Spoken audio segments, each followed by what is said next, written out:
There's a particular kind of person who seems almost designed for conflict. Not because they seek it carelessly, but because something in the way they think, speak, and refuse to back down makes collision with the world feel almost inevitable. Jordan Peterson is that kind of person. His story did not begin with controversy. It began with a small town, a quiet family, and a boy who simply could not stop asking questions that made the people around him uncomfortable. Fairview, Alberta, is not the kind of place that produces global figures. It is the kind of place where people know their neighbors, where life follows a predictable rhythm, and where ambition tends to stay modest. Peterson grew up there in a household that valued education without making it feel like pressure. His father, Walter, taught school with the calm discipline of someone who believed structure was a form of kindness. His mother, Beverly, worked among books at Grande Prairie Regional College, and in that quiet literary environment, something in her son caught fire early. He was not simply a curious child. He was a restless one, someone for whom the ordinary explanations of life never quite added up. Faith was the first thing to fail that test. His family's Christianity was gentle and undemanding, the kind that sits in the background of life without requiring much examination. But Peterson examined it anyway. During confirmation classes as a teenager, he pushed at the foundations, asking about Genesis, about evolution, about whether any of it could survive contact with honest scrutiny. When the answers came back thin and evasive, he did not simply drift away from belief. He rejected it with the full force of a young mind that had decided reason was the only honest tool available. Religion, in his view, was a comfort for those unwilling to face reality directly. He wanted no part of it. What he did want, with genuine intensity, was to change the world. At 13, he joined the New Democratic Party, not as a passive member carrying a card in his pocket, but as someone who showed up, participated, and took the whole enterprise seriously. By 14, he was running for a leadership position within the party, losing by only 13 votes. For a teenager, that kind of near miss is either discouraging or galvanizing. For Peterson, it seemed to confirm something, that he was capable of being taken seriously, that ideas mattered, and that the space between him and real influence was not as wide as it might appear. But ideology, like faith before it, eventually failed to satisfy him. The crack appeared through a book. George Orwell's The Road to Wigan Pier arrived in his reading life during his college years at Grande Prairie, and it did something that political enthusiasm rarely survives. It turned the light inward. Orwell's argument, blunt and uncomfortable, was that many people who claimed to fight for the working class were actually driven by contempt and resentment rather than love or justice. Reading that, Peterson recognized something in himself and in the political world he had embraced. The certainty began to dissolve. The slogan started to sound hollow. After completing his political science degree in 1982, he left Canada entirely and spent a year traveling through Europe. He visited the physical remnants of the 20th century's great catastrophes, the places where ideology had moved from theory into mass graves. Standing in those spaces did something to him that no book entirely could. It made the question personal and urgent. How do ordinary human beings participate in extraordinary evil? What is it inside a person that allows ideology to override conscience? Political science, he concluded, studied the machinery without understanding the operator. To answer the question that now consumed him, he needed to understand the human mind itself. So he went back to university. A second degree in psychology followed by the late 1980s, and then graduate work at McGill University, where he studied alcoholism, not as a social problem to be managed with policy, but as a window into the relationship between inner chaos and destructive behavior. His research on sons of alcoholic fathers revealed something counterintuitive and troubling. These men, even when sober, showed compromised capacity for planning and flexible thinking. Their stress systems were chronically heightened. Alcohol did not simply harm them. It temporarily relieved an internal disorder that had no other outlet. That made addiction not just a moral failure or a bad habit, but a logical, if tragic, response to an unbearable inner condition. That kind of thinking refusing to accept surface explanations, pushing toward the structural reality beneath behavior, would become the signature of everything he later produced. Harvard came next, and with it came the discovery that his particular way of teaching had an unusual effect on students. He was not delivering information in the detached, orderly manner of a standard academic lecture. He was pulling people into a kind of intellectual drama, connecting the patterns of individual psychology to mythology, religion, history, and the deepest questions of human existence. Students described his classes with words that academics rarely hear about their work. Transformative, life-changing, like nothing else. After Harvard, he moved to the University of Toronto, where he balanced his teaching with a clinical practice, seeing roughly 20 patients a week. Those sessions kept him grounded in the raw human reality behind the theories. He was not just a thinker talking about suffering.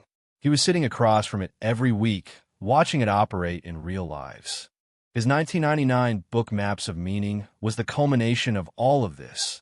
The political disillusionment, the European reckoning, the clinical experience, the mythological research, and the psychological scholarship all pressed into a single framework. The central idea was deceptively simple but endlessly generative. Human beings navigate existence through stories, and the most powerful of those stories are built around the tension between order and chaos. Order is the known, the familiar, the structured. Chaos is the unknown, the threatening, the unpredictable. Meaning is found not in safety, not in the elimination of chaos, but in the courageous movement between the two. That idea became the engine underneath everything Peterson produced afterward. It was the reason his later, more accessible work resonated with so many people, because it was not just advice. It was a complete account of why life is difficult and what a person is supposed to do about it. His YouTube channel, launched in 2013, began as something modest, a place to store old lecture recordings rather than let them vanish. But the internet does not treat good content the way a university filing cabinet does. People found those lectures. They watched them at midnight, on commutes, during lunch breaks, in moments of confusion or despair. By 2018, the channel had accumulated more than 65 million views and nearly 2 million subscribers, extraordinary numbers for material that demanded sustained attention and intellectual effort. Peterson had not chased viral fame. He had simply made serious ideas available, and it turned out there was a vast and hungry audience for exactly that. Then September 2016 arrived, and everything accelerated beyond anything a single YouTube channel could contain. His public opposition to Bill C-16, Canada's proposed legislation adding gender identity and expression to human rights protections, detonated across social media with a force that had little to do with the specifics of the bill. Legal experts noted clearly and repeatedly that the legislation did not criminalize honest pronoun mistakes and was not designed to punish ordinary conversational errors. But Peterson framed it as an existential threat to free expression, a government attempt to reach inside the private speech of citizens and dictate what they were required to say. That framing ignited something. Protests erupted on the University of Toronto campus. The confrontations were filmed and shared. The clips spread globally. Within weeks, a psychology professor in Toronto had become an international figure in a battle over speech, identity, and power that was already raging across the English-speaking world. The publication of 12 Rules for Life in January 2018 transformed that notoriety into something more durable. The book sold more than 10 million copies worldwide. It reached the top of bestseller lists across multiple countries. For the people who found it at the right moment, young men in particular who felt unmoored, purposeless, and unsure of what they were supposed to become, it arrived like a hand extended in the dark. Peterson was not offering gentleness or reassurance. He was offering difficulty, responsibility, and the bracing suggestion that life's suffering could be made meaningful through discipline and honest effort. His world tour that year drew over 200,000 people across 45 cities. His podcast accumulated hundreds of millions of listens. His face appeared across international media with a frequency usually reserved for politicians and rock stars. But every assent carries its own particular weight, and Peterson's came loaded with the consequences of a man who said whatever he believed regardless of where the target was. The Cambridge Fellowship he was offered in 2019 lasted barely a moment before a photograph dissolved it. Peterson smiling next to a stranger wearing a shirt covered in Islamophobic language. Cambridge withdrew the offer. His Twitter account was suspended in 2022 after he refused to delete a tweet about Elliot Page that the platform classified as harassment. He declared he would die before complying, framing the demand as a fundamental assault on free expression. YouTube removed advertising revenue from videos that violated its policies on hateful content. On Joe Rogan's podcast, his dismissive treatment of climate science drew fierce condemnation from researchers who described his statements as factually wrong and potentially dangerous. And then his own profession moved against him. The College of Psychologists of Ontario determined that a series of public statements he had made were incompatible with professional conduct and ordered him into remedial coaching. He took the fight to the Supreme Court of Canada, arguing that the order represented an attempt to silence a licensed professional for holding unpopular opinions. The court disagreed.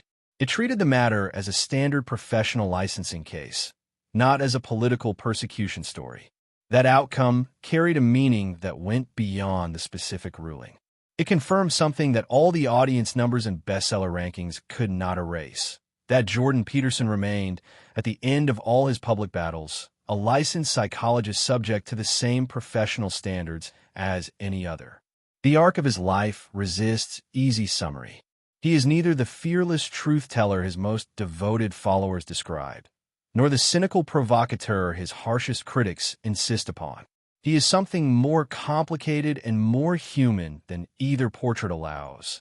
A genuinely brilliant thinker whose ideas about meaning, responsibility, and psychological order have changed the way millions of people think about their own lives, and a deeply combative public figure whose refusal to exercise restraint has repeatedly cost him dearly.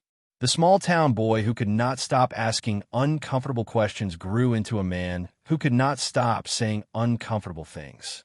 Whether that is a virtue, a flaw, or simply the defining feature of an unusually consequential life is a question each reader will have to answer alone.